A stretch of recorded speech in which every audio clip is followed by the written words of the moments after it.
convent stood on a quiet hill at the edge of a small town. From a distance, it looked simple and peaceful, with pale walls and tall windows that caught the morning light. People who passed by often said it felt like a place where time moved slower. Inside those walls lived a group of women who had chosen a life of prayer, service, and silence. Among them was one sister who carried a secret she had never fully spoken about. Her days began before sunrise. When the bell rang in the early morning, she would rise from her narrow bed, fold her blanket neatly, and prepare for prayer. The hallway floors were always cool beneath her steps. The air smelled faintly of soap and old wood. Everything about the convent felt steady and calm. It was a life built on routine, and she had accepted that routine with gratitude.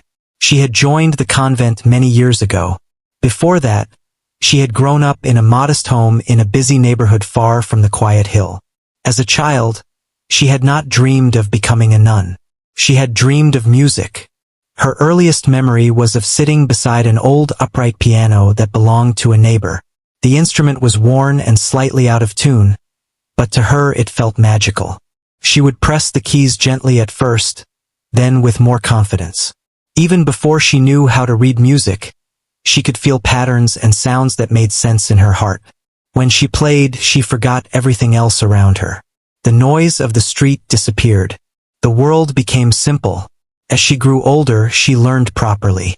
A local teacher offered lessons at a low cost after noticing her interest. She practiced every afternoon, sometimes until her fingers felt sore. Her parents would listen from the kitchen while preparing dinner. They did not have much money, but they encouraged her quietly. They saw how her face changed when she played. It was as if she became brighter. But life has a way of shifting plans. When she was in her late teens, her family went through a difficult time. Illness came suddenly, and responsibilities fell heavily on her shoulders. She began spending more time helping at church, seeking comfort in prayer. The music never left her, but it slowly moved into the background. She found peace in faith, and over time, that peace grew stronger than her old dreams of performing on stages. Choosing to enter the convent was not a sudden decision. It came slowly, like a sunrise. She felt called to serve in a different way. She believed she was leaving behind the idea of applause, lights, and large crowds. She told herself that music had been a chapter in her life that had gently closed. When she arrived at the convent as a young woman, she brought very few belongings. Among them was a small notebook filled with old sheet music.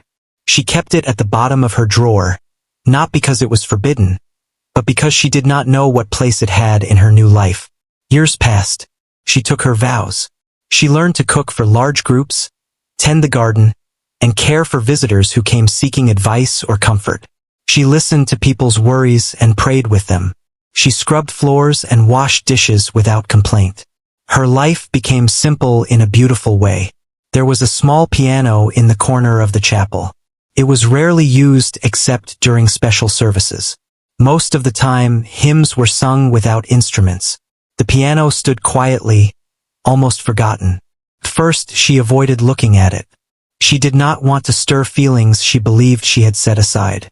But one evening, after a long day of work, she entered the chapel alone. The sun had already set, and only a few candles were lit. The room was silent except for the soft sound of wind against the windows. She sat in the back pew and closed her eyes in prayer. Her gaze drifted toward the piano. It was not planned. She simply felt drawn to it. Slowly, almost shyly, she walked over and lifted the cover from the keys. Dust rose slightly into the air. She placed her fingers on the keyboard, unsure of what would happen. The first note was soft. It echoed gently through the empty chapel. She paused, listening. Then another note followed, and another. Within minutes, her hands remembered what her mind thought it had forgotten. The melody flowed out of her like it had been waiting patiently for years. She did not play loudly. She did not play to impress anyone. She played as if she were whispering a prayer. Each note felt honest and pure. When she finished, she sat still for a long moment. Her heart was beating faster, but not from fear. It was from relief. From that evening on, She returned to the piano whenever she found a quiet moment alone. It became her private conversation with God. She never told the other sisters how deeply she loved it. She assumed it was simply her own small comfort. The other nuns knew she could play. They had heard faint melodies drifting through the hallway late at night. A few had smiled kindly, but no one made a big matter of it. Life in the convent focused on humility. No one sought attention. Talents were shared only when necessary. She was content with that, or at least she believed she was. One afternoon, word spread that the town would be hosting a charity event to raise money for families in need. The event would take place in the parish hall near the convent. There would be food, speeches, and music. The local organizers were looking for performers. The idea of music in the hall stirred something inside her. She tried to ignore it. She told herself it was not her place. Still, she found her thoughts drifting back to the piano. She imagined how music might bring comfort to people who were struggling. She thought about children sitting in the audience, perhaps hearing something that would inspire them. For days, she said nothing. During morning prayer, she found it hard to focus. The thought would not leave her mind. Was her talent meant to remain hidden forever? Or was it meant to serve in a different way now? She feared her own motives. She did not want to seek praise. She did not want applause. But deep inside, she knew her music was not about pride. It had always been about connection. It was the language she understood best. One evening, while helping in the kitchen, she overheard two sisters discussing the event. They mentioned that the organizers were still searching for someone to play piano during the gathering. The usual musician from town might not be available. Her heart began to race. That night, she could not sleep easily. She lay awake staring at the ceiling, listening to the quiet breathing of the others in the dormitory. She prayed for guidance. She asked for clarity. She asked for humility. By morning, she had made a decision. She would not demand anything. She would not argue. She would simply ask. After breakfast, she approached the office of the Mother Superior. Her steps felt heavier than usual. She paused outside the door, took a deep breath, and knocked gently. A calm voice invited her inside. The room was simple, with a wooden desk and a large window that overlooked the garden. The Mother Superior listened patiently as she spoke. Her voice trembled slightly at first, but then it grew steady. She explained how she believed music could support the charity event. She said she would be honored to help if permission was given. When she finished speaking, silence filled the room. She lowered her eyes, waiting. In that quiet moment, she felt both small and brave at the same time. She had stepped forward not for herself, but for something she believed could bring light to others. Whether the answer would be yes or no, she had finally spoken the truth that had lived in her heart for years. And that truth felt like the beginning of something she did not yet fully understand. The silence in the office felt heavier than she expected. She kept her eyes lowered, her hands folded gently in front of her. The sunlight from the window touched the wooden floor, but it did nothing to warm the air between them. She could hear the faint sound of birds outside, and somewhere down the hall a door quietly closing. Everything felt normal, yet inside her chest her heart was beating fast. The Mother Superior finally spoke, her voice calm and measured. She thanked her for her honesty. She said she appreciated her desire to help the charity event. She even acknowledged that music could bring comfort to many people. But then her tone shifted slightly. She reminded her that the life they had chosen was not about standing in front of crowds. It was not about being noticed. Their calling was to serve quietly, without drawing attention to themselves. Applause, she explained gently, can change the heart if one is not careful. The words were not harsh. They were not spoken with anger. They were careful and thoughtful. Yet they landed deeply. The answer was no. She felt the words settle inside her like a stone sinking in water. She nodded slowly, accepting the decision. Obedience had always been important to her. She had promised to follow guidance, to trust the leadership placed over her. And she did trust it. Still, something inside her felt fragile. She thanked the Mother Superior for listening and quietly left the office. The hallway seemed longer than usual. The sound of her footsteps echoed softly against the walls. She kept her face calm, her expression steady. Years of discipline helped her maintain composure. But when she reached the small garden behind the convent, she allowed herself to sit alone on a wooden bench. The afternoon air was cool. A few leaves moved gently in the wind. She stared at the ground for a long time. She asked herself why the refusal hurt so much. It was not pride. She searched her heart carefully. She did not imagine herself under bright lights or hearing loud cheers. That image had faded years ago. What she imagined was something much simpler. A room filled with people who might feel hope for a few minutes because of a melody. She wondered if she had misunderstood her own calling. Maybe the piano was meant to stay only in the quiet chapel at night. Maybe that was enough. Later that evening, she returned to her regular duties as if nothing had happened. She helped prepare dinner. She listened to another sister talk about letters received from families they supported. She smiled when spoken to. No one noticed anything different about her. But that night, when she entered the chapel, her steps slowed as she passed the piano. For the first time in years, she did not lift the cover. She went to her usual seat in the pew and knelt in prayer.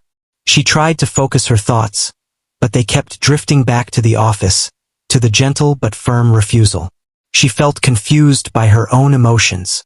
Was she disappointed because she wanted recognition?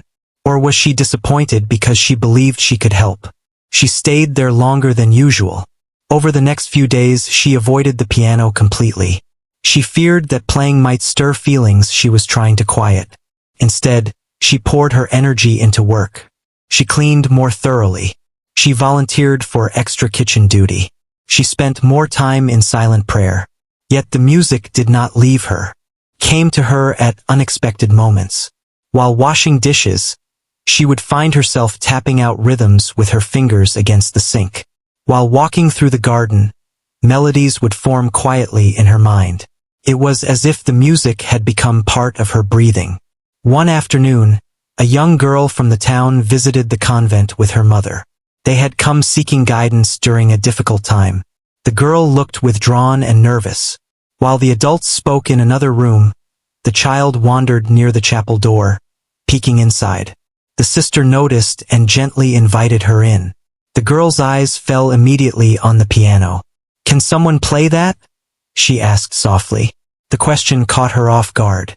She hesitated for a moment before answering. "Sometimes," she said with a small smile. The girl walked closer, running her fingers lightly over the wooden surface of the instrument. "My teacher says music helps when you feel sad," she said. The sister felt something tighten in her chest. She considered the refusal again. She remembered the warning about attention and applause. But here was no audience, no stage. Only a child with worried eyes. She slowly lifted the cover and sat down. "Would you like to hear something simple?" she asked. The girl nodded. She began to play softly, choosing a gentle melody she had known since childhood. The notes filled the chapel quietly, wrapping around the small space like warm light. The girl sat still, her shoulders slowly relaxing. By the time the piece ended, her eyes were brighter. "That made me feel better," the girl whispered. In that moment, the sister understood something important. Music was not about the size of the audience. It was about connection. It was about reaching one heart at a time. When the visitors left, she closed the piano carefully. She felt grateful for the small moment, yet it also reminded her of what might have been possible at the charity event. As the day of the event approached, the convent became busier. Donations were being organized. Boxes of food were stacked neatly in storage rooms. The sisters worked together with quiet dedication. She noticed the tension among the parish organizers who came and went. There were whispered conversations about arrangements, decorations, and performers. It seemed the hired pianist had not yet confirmed attendance. She did not allow herself to hope. Instead, she focused on folding linens for the event tables. She told herself that even if she never played in public again, her gift still had value in small moments. She reminded herself that obedience also brings peace. But peace did not come easily. The night before the event, She returned to the chapel alone. This time she did lift the piano cover. She sat down slowly and placed her hands on the keys. For a long moment she did not play. She simply breathed. Then the music came deeper than before. It was not polished for an audience. It was not arranged carefully. It flowed freely, filled with longing and trust at the same time. The melody rose and fell like a conversation between her heart and heaven. Tears formed in her eyes, though she did not fully understand why. She was not angry. She was not bitter. But she felt as if something inside her was waiting for permission to exist openly. When she finished playing, the chapel felt still and sacred.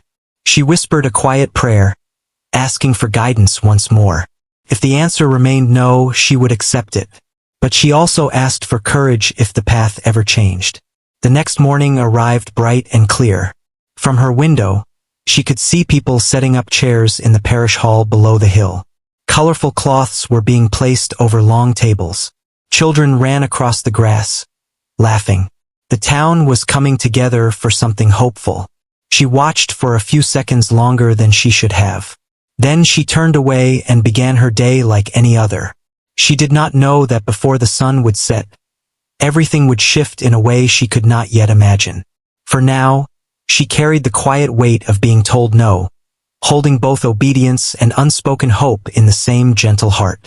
The morning of the charity event felt different from the moment she opened her eyes. The air carried a sense of movement, even up on the quiet hill where the convent stood.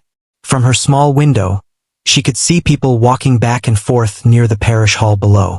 Tables were being arranged outside. Banners were lifted into place. Laughter rose and faded with the breeze. Inside the convent, the sisters moved with steady focus. There were baskets of bread to prepare, blankets to sort, and donation boxes to label. She joined the others without hesitation. Her hands worked carefully, folding cloth, tying ribbons, stacking items neatly. Outwardly, she was calm. She had practiced that calm for years. But somewhere beneath that steady surface, something felt unfinished. She reminded herself of the decision made days earlier. She had asked. The answer had been no. That should have been the end of it. Obedience was not meant to be heavy. It was meant to bring peace. Yet peace still felt slightly out of reach. By late afternoon, visitors from town began walking up the hill to greet the sisters and thank them for their support. The charity event would begin at sunset, when more families could attend after finishing work. Children ran ahead of their parents, curious and excited. She carried a box of small candles toward the parish hall, helping set up near the entrance. The hall looked warm and welcoming.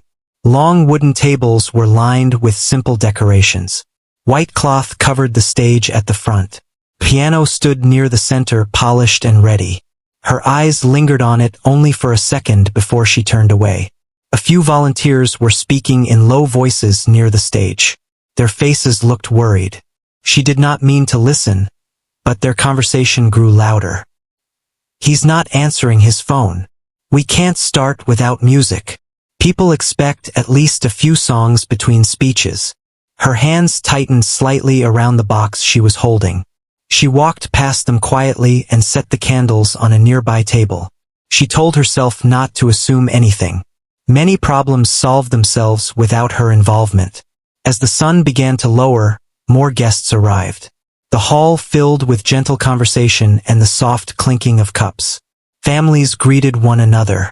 Some of the older visitors found seats near the front. The mood was hopeful, but there was an undercurrent of tension behind the stage. She noticed the parish organizer speaking quickly with the Mother Superior near the doorway. Their expressions were serious. The organizer glanced toward the piano and then toward the crowd. A few minutes later, one of the younger sisters approached her quietly. "There's a problem," she whispered. "The pianist who was hired has canceled. He won't be coming." The words landed softly but carried weight. She felt her heartbeat quicken, though she kept her face composed. "I see," she replied gently. "They are trying to decide what to do," the younger sister added. She nodded and returned to arranging chairs, pretending her hands were not trembling slightly. She told herself that this situation was not hers to solve. She had already been told no. It was not her place to step forward again. Still, the empty piano on the stage seemed louder than the crowd. Moments later, she felt a presence beside her. She turned to see the Mother Superior standing there. Her expression was thoughtful, not stern as before. "Walk with me," the Mother Superior said quietly. They stepped outside the hall, where the evening air had grown cooler. The sounds of the gathering faded slightly behind the closed door. For a moment, neither of them spoke. "There has been a change," the Mother Superior began calmly. "The musician we expected will not be coming." She listened without interruption. "The organizers are concerned. Music is an important part of tonight's program." Another pause followed. The Mother Superior looked at her directly. "When you came to me earlier this week, you spoke with sincerity. You said you believed music could serve others." "Yes," she answered softly. "Tell me honestly," the Mother Superior continued. "If you were to play tonight, would it be for yourself?" The question was not accusing. It was searching. She took a slow breath before responding. "No, it would not be for me. It would be for them." She glanced toward the hall. "Some of the families here are struggling. If music can bring even a small moment of comfort, then I believe it should be offered." Her voice did not shake this time. The Mother Superior studied her face for a long moment. The evening light softened the lines around her eyes. There was no rush in her decision. "You understand that standing on that stage will draw attention," she said quietly. "People may talk. They may praise you." "I understand," she replied. "But I will remember why I am there." Another silence passed between them. This one felt different from the silence in the office days before. It was less heavy, more open. Finally, the Mother Superior gave a small nod. "You may play," she said. "But you will do so as a servant, not as a performer seeking recognition." A wave of emotion rose in her chest so suddenly that she struggled to contain it. Relief mixed with gratitude and something deeper, something like purpose. "Thank you," she whispered. They walked back toward the hall together. As they entered, the noise of the crowd seemed louder than before. Conversations filled the room. Children laughed near the back tables. The stage lights cast a soft glow over the piano. The parish organizer approached quickly. "We were just discussing options," he said anxiously. "The sister will play," the Mother Superior stated calmly. The organizer's face shifted from worry to surprise, then to visible relief. Truly? That would save the evening. She felt dozens of eyes turn toward her for a brief moment. Heat rose to her cheeks, but she kept her posture steady. The schedule was adjusted quietly. Her name was not announced in advance. There would be no grand introduction. She preferred it that way. As the first speaker stepped onto the stage to welcome the guests, she moved toward a side room behind the curtain. The piano stood only a few steps away now. Up close, it looked larger than she remembered. The polished surface reflected the light above. She flexed her fingers gently, feeling the familiar stretch in her hands. It had been years since she had played in front of more than one or two people. Her mind briefly tried to imagine the entire room watching her, but she stopped that thought quickly. This was not about being watched. It was about giving. She closed her eyes for a moment and whispered a quiet prayer. Not for perfection, not for applause, only for steadiness. The speeches continued. Applause rose and faded. The organizer stepped to the microphone once more. "And now," he said, "we are grateful to have a special contribution from one of the sisters of the convent." There was polite clapping as she stepped forward. The walk from behind the curtain to the piano felt longer than it truly was. Each step echoed in her ears. She kept her gaze forward, resisting the urge to scan the crowd. When she reached the bench, she paused briefly before sitting down. For a split second, doubt tried to creep in. What if her hands trembled? What if she forgot a passage? What if she disappointed everyone? Then she remembered the little girl in the chapel. She remembered the way her shoulders had relaxed as the music filled the room. That was all that mattered. She placed her hands on the keys. The room gradually grew quiet, though a few whispers still floated near the back. She did not rush. She allowed the silence to settle naturally. Then she pressed the first key. The sound rang clear and steady through the hall. In that single note, all the hesitation of the past week seemed to fall away. There was only the music now, waiting to unfold. The first note did not rush. It did not try to impress.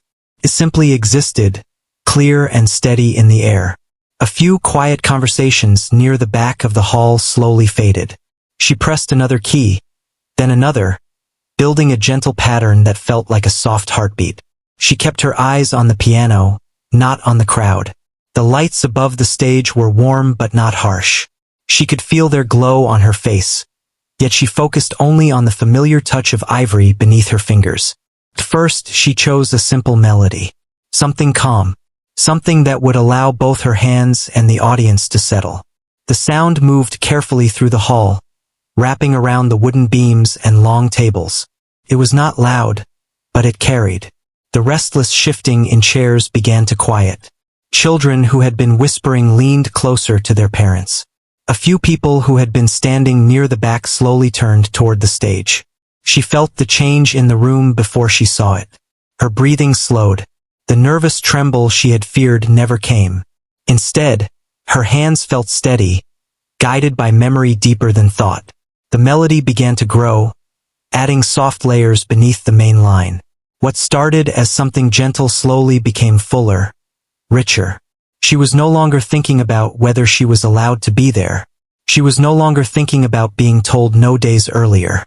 All of that faded behind the sound flowing through her. She let the music rise naturally, like a quiet conversation becoming more honest.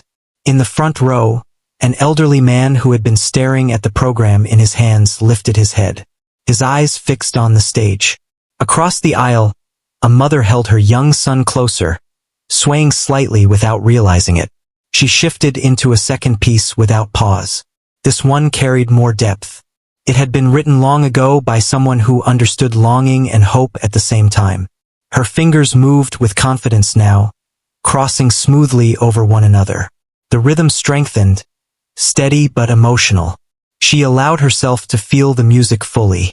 She did not hide from it. Years of quiet playing in the chapel had shaped her in ways she had not understood until this moment. She was not playing to perform. She was playing to share something honest. The hall had grown completely silent. Even those who had come mainly for food or conversation found themselves drawn in. The usual sounds of plates and cups had stopped. The air felt still, almost fragile. As the piece reached its center, the melody swelled with quiet power. It was not dramatic in a loud way. It was powerful in a human way. The kind of sound that makes a person remember something they thought they had forgotten. She did not look at the audience, but she sensed them leaning forward. She felt their attention not as pressure, but as connection. In the middle of the hall, one of the volunteers wiped at her eyes quickly, hoping no one would notice. Near the doorway, a young man who had come out of curiosity stood frozen, his arms slowly dropping from where they had been crossed. The music softened again, returning to a lighter touch. She let the notes fall gently, one by one, like careful steps on quiet ground. The final chord lingered in the air before fading completely. For a moment, there was nothing. No movement, no applause, just silence. It was not an empty silence. It was full. She kept her hands resting lightly on the keys, allowing the moment to breathe. In that stillness, she felt something she had not expected. Not pride, not relief, something deeper. It felt like alignment, as if the different parts of her life, faith, service, music, had finally met in one place without conflict. Then slowly applause began. It started with a few hands near the front. Then more joined. Within seconds, the entire hall filled with sound. It was warm and genuine, not forced or polite. People stood from their chairs. Some smiled widely. Others clapped with tears still in their eyes. She did not stand immediately. She lowered her hands from the keys and folded them gently in her lap. She bowed her head slightly, not dramatically, just in quiet acknowledgement. When she finally rose from the bench, she kept her gaze soft, not searching for approval. She stepped back from the piano with the same calm steps she had used when approaching it. The applause continued longer than she expected. From the side of the stage, she noticed the Mother Superior watching closely. There was no disapproval in her expression. Instead, there was something thoughtful, almost reflective.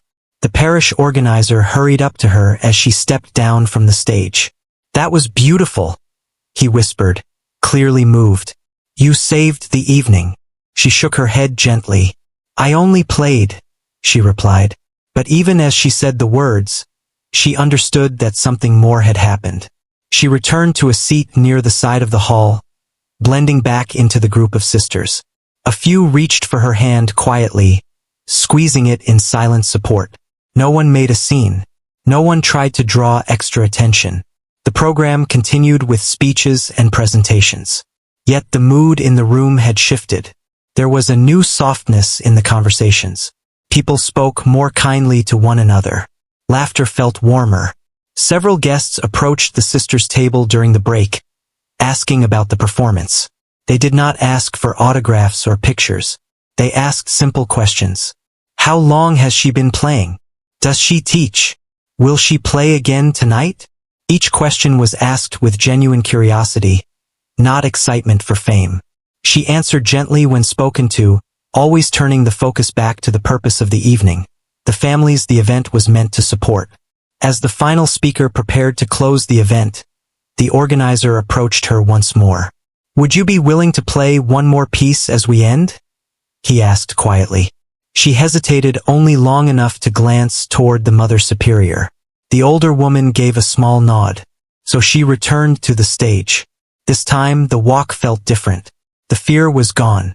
The room was already quiet before she sat down. She chose a final piece that carried hope more clearly than anything else she knew. It began softly, like the first light before sunrise, and gradually opened into something brighter. The notes felt lighter beneath her fingers now, almost joyful. She allowed small moments of brightness to shine through the melody. The audience seemed to breathe with her, following each rise and fall. When the final chord sounded, it did not linger as long as the first piece had. It ended gently, confidently, as if to say that the story did not end here. The applause returned, strong but respectful. This time, she stood and offered a small bow of her head before stepping away. As she rejoined the sisters, she felt no need to speak. The music had said what needed to be said. Outside, the night sky had grown dark, scattered with quiet stars. The event slowly came to an end as guests began to leave, carrying leftovers and small donation bags with them. Inside her heart, something had changed.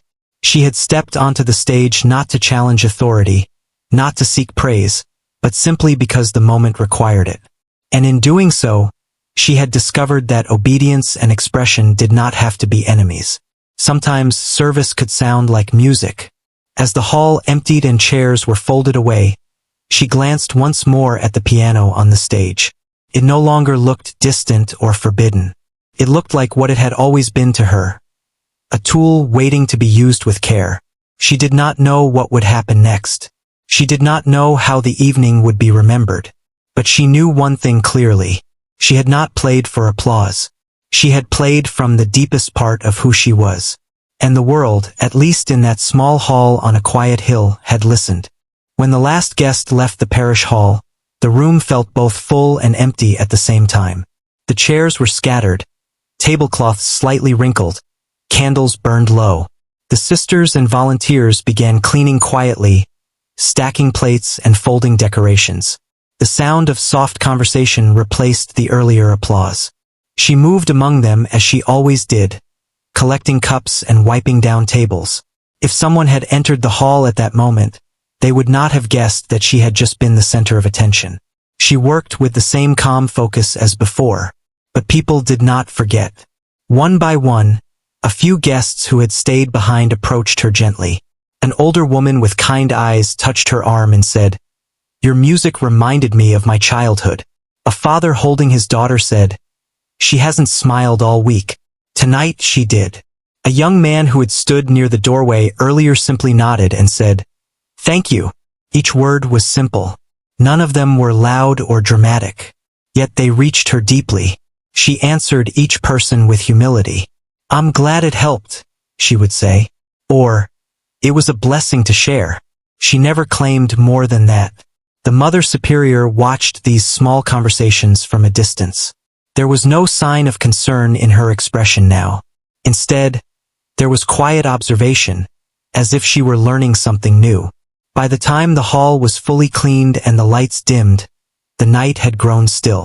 The sisters walked back up the hill together under a sky filled with stars.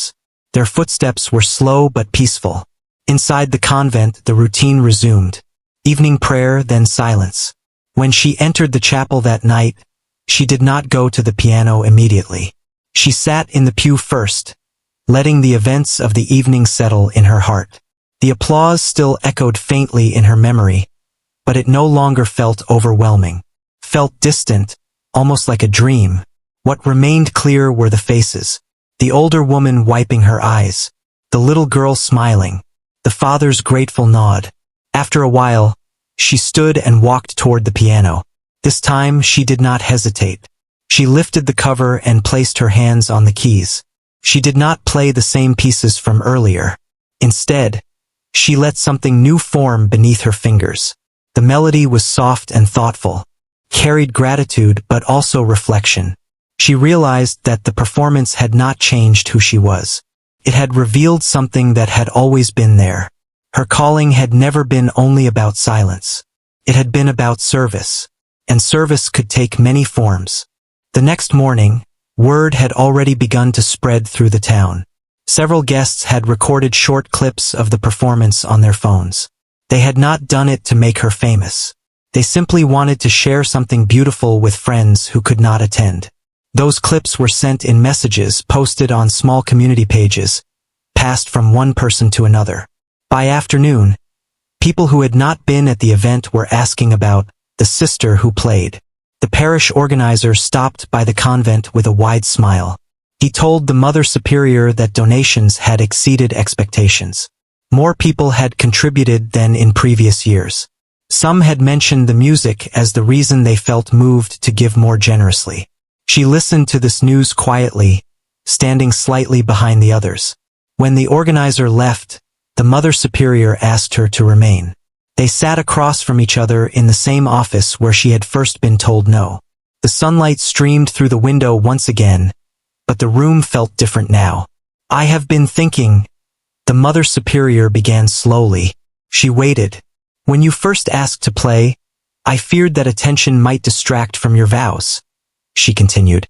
"But last night I watched closely. I did not see pride. I saw offering." The words settled gently in the air. "I also saw how the people responded," she added. "Not with excitement for a performer, but with gratitude for comfort." She lowered her eyes slightly, listening carefully. "Perhaps," the Mother Superior said thoughtfully, "I was too quick to protect you from something that was never a threat." There was no apology spoken directly. None was needed. The tone itself carried understanding. "You may continue to play at events where it serves a clear purpose," she concluded. "Charities, gatherings, moments of need. But always remember why you are there." A quiet warmth spread through her chest. "I will," she replied simply. In the days that followed, small changes began to take shape. The chapel piano was cleaned and tuned properly for the first time in years. A few sisters asked if she might teach them simple hymns so they could accompany prayers. She agreed gladly, sitting beside them with patience and encouragement. On Sunday, during a regular service, she was invited to play softly during reflection. There was no announcement, no special mention, yet the atmosphere felt richer, fuller. Meanwhile, beyond the convent walls, the short video clips continued to travel. Someone from a nearby town shared one with a local community group. A small newspaper wrote a brief article about the charity event, mentioning the unexpected performance by one of the sisters. Visitors began arriving at the convent asking polite questions. Not about fame or interviews, but about future events. "Will she be playing again?" they would ask gently. She remained careful. She never sought opportunities for herself. If the Mother Superior approved and the event served a meaningful purpose, she would accept. If not, she returned to her quiet duties without complaint. What surprised her most was how natural it all felt. There was no inner struggle between humility and expression anymore. The two seemed to walk side by side. When she played, she did so as she always had in the chapel. Eyes focused, heart steady. The presence of an audience did not change the intention. One afternoon, the same little girl who had listened in the chapel returned with her mother. This time she carried a small notebook. "I started taking piano lessons," the girl said shyly. "Because of you." The words nearly took her breath away. She knelt down to the child's level and smiled. "Practice with patience," she said gently. "Music grows slowly, like a garden." The girl nodded seriously, as if receiving important advice. After they left, she stood in the garden alone for a few minutes. The sky was bright, the air clear. She realized that the performance had not been about proving anyone wrong. It had not been about changing rules or breaking barriers. It had been about timing. The answer had been no once, but when the moment was right, the door had opened without force. She had simply stepped through it. As weeks passed, the memory of that first evening remained strong in the town. People spoke of it not as a dramatic show, but as a quiet turning point. Some said it reminded them that gifts should not be hidden. Others said it showed that faith and art can live together peacefully. She continued her life much as before. Early mornings, shared meals, garden work, prayer. Yet now, there was space within that life for music to breathe openly. One evening, as the sun set behind the hill, she sat at the chapel piano once more. The room was empty, lit only by fading light. She began to play softly, letting a familiar melody rise and fall. She thought about the word no that had once felt so heavy. She understood now that it had not been rejection. It had been caution. And sometimes caution protects what needs time to grow stronger. The music filled the chapel gently, flowing through the open doors and into the quiet evening air. She did not know how far her performance would travel or how many more stages she might stand on. That was not her focus. What mattered was simple. She had been given a gift long ago, and now she was finally allowed to use it fully, not for herself but for anyone who needed to hear it. In that understanding, she found peace deeper than applause, stronger than doubt, and steadier than fear. The world outside the convent might remember the night she stepped onto the stage. But she would remember something else. The moment when obedience and courage met, and music was no longer hidden. It was shared. The weeks after the charity event passed quietly, but the impact of that night did not fade. If anything, it grew in small, steady ways. The convent remained peaceful as always, yet there was a gentle shift in the air. Music was no longer something hidden behind closed chapel doors. It had found its place. Letters began arriving at the convent. Some were from people in town who had attended the event. Others came from nearby villages. A few even came from cities farther away. Someone had shared a recording online, and it had traveled beyond the small community in ways no one expected. The letters were simple. One woman wrote that she had been caring for her sick husband and had felt exhausted and discouraged. She said the music gave her strength for another day. A college student wrote that he had been questioning his path in life and felt comforted after hearing the performance. A retired teacher said the melody reminded her of why beauty still matters in the world. She read each letter slowly, never rushing. She did not see them as praise. She saw them as stories. Real people, real struggles, real hearts. The Mother Superior allowed her to respond to some of them personally. She kept her replies humble and brief, always turning the focus back to faith, hope, and service. She never described herself as special. She simply acknowledged that music can speak when words fail. Soon, invitations began arriving as well. Small churches asked if she could play during community gatherings. A local hospital asked if she might perform in the lobby one afternoon for patients and staff. A school requested a short visit to encourage students interested in music. Each invitation was discussed carefully. The Mother Superior made sure the purpose was clear and meaningful. There would be no grand concerts, no ticketed events, no spotlight for fame. Only moments where music could serve.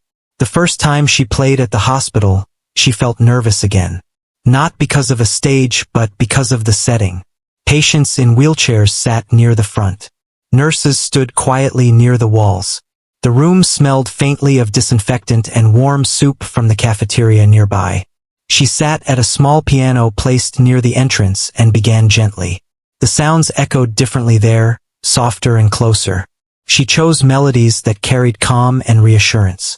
As she played, she noticed something that touched her deeply.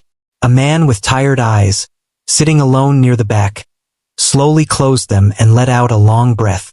A nurse paused in the middle of her busy shift just to listen for a few minutes. A child holding a stuffed toy leaned against his mother and became still. When she finished, there was no loud applause. Only quiet clapping and grateful smiles. As she walked back to the convent that evening, she understood something clearly. The world did not need grand stages to remember a performance. Sometimes the smallest rooms held the biggest meaning. Back at the convent, life continued with its familiar rhythm. Early morning prayers, work in the garden, shared meals, laughter in the kitchen. Nothing about her daily routine changed dramatically. What changed was the openness around her gift. One afternoon, the Mother Superior asked her to speak with the younger sisters about balance. They gathered in the common room, sitting in a simple circle. Some looked curious. Others looked thoughtful. She did not give a formal speech. She simply told her story.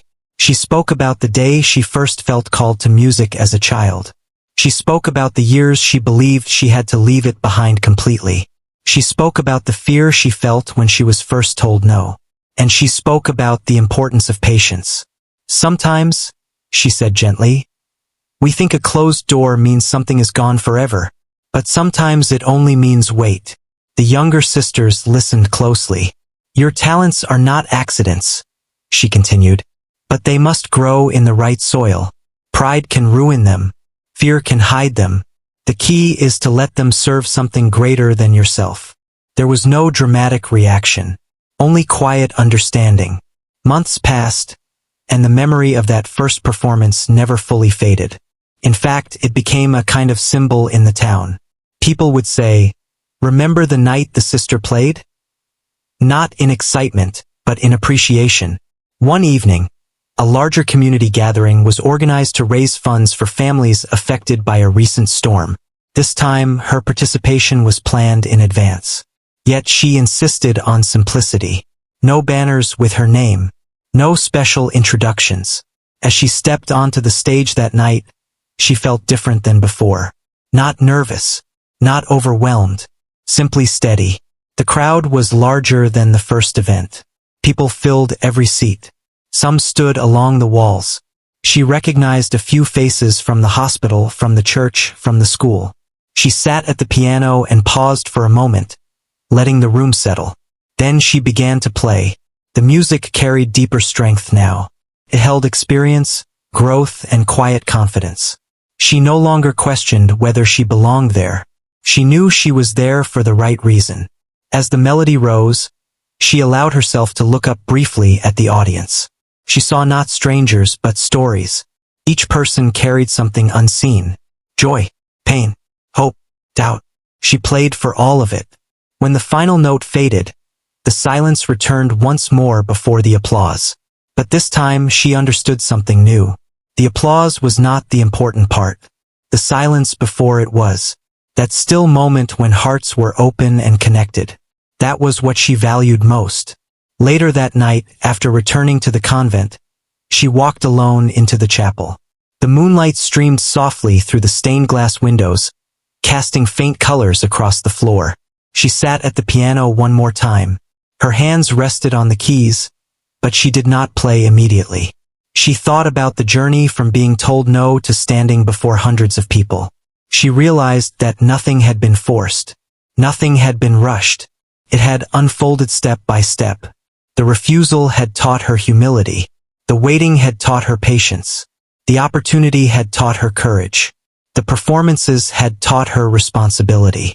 She began to play quietly, just for herself and for God, as she had done for years before anyone noticed. The melody was simple, almost like a lullaby, felt like a return to where everything began. In that quiet chapel there was no crowd, no letters, no invitations, only her, the piano, and the steady rhythm of her faith. She understood now that the world might remember her performance, but she did not need the world to remember her. It was enough to know that in one small town, in a simple hall on a quiet hill, music had brought people together. And if tomorrow came with no invitations at all, she would still play in the chapel. She would still serve in the kitchen. She would still rise before sunrise for prayer. Because her identity was never in the applause. It was in the offering. The night she was first informed no had once felt like an ending. But it had only been the beginning of a deeper understanding. A gift is not meant to shine for attention. It is meant to shine so others can see a little more light in their own lives.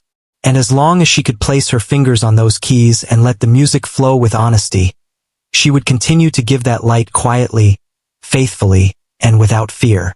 The world might not forget her performance, but she would always remember the lesson behind it. Serve first, play second, and let the rest take care of itself.